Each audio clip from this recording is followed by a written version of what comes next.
Hello and welcome to Mad Mike Makes, and in this video I'm going to show you how to avoid this wood from splitting when you put a screw into it. Let's say if you're making a drawer, for example. Let's get to it. Okay, so let's cover the tools quickly that you are going to need to do this job or to do this type of work. I'm using one of those drill bits with the countersink attached. I've got one with a bigger drill bit in it. In fact, I've got a whole set of those. I'll put a link in the description, and if you like to support this channel and use that link, that would be really appreciated. I've got another one with a smaller drill bit, pencil.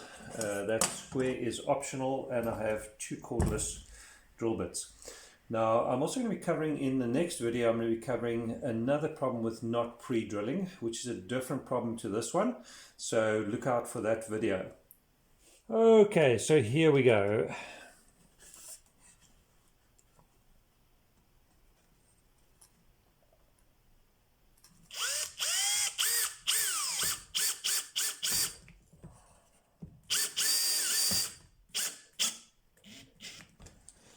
Right, so that's typically what happens when you screw a piece of wood in. It doesn't necessarily happen with thicker timber, but there are a number of reasons to pre-drill, and I'm going to go through them now. Right, so I'm going to go ahead and I'm just going to show you the proper way to do this to prevent the splitting. I'd normally sand all that down, but we're not going to do that for this video. Now I'm just eyeballing this to the center of the piece of wood. And this is another good reason to actually just drill pilot holes. If you want to, you can measure the timber and then the thickness, and then use one of these miter squares to actually get the center of your timber. We're not going to do that. I'm just going to do this very quickly. The first thing to do is to drill a pilot hole, and I'm kind of just lining that up to the edge of the wood. Okay, now most people would stop there, but I'm just going to share an extra tip with you. What tends to happen is the screw shank has a tendency with a very small pilot hole to still split the timber. So what I've done is I've just drilled the pilot hole into that piece of wood. That should prevent the splitting.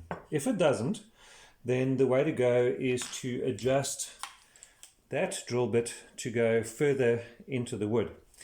Now the way to test this is just to have a look and see that the screw doesn't slide into the hole, okay? Because it still needs to grip. So what you can do while you have that bit in, if you want to make sure that you don't have an issue, you can just drill that a little bit deeper.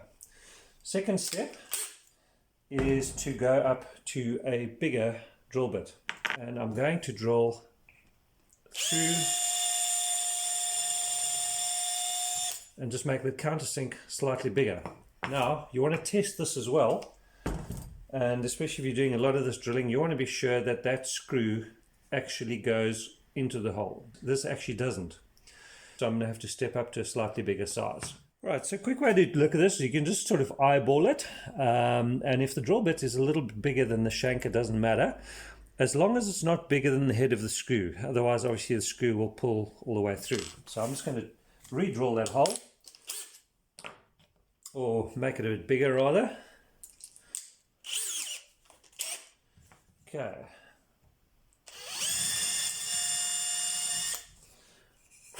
All right. So let's screw that in, and let's see what happens.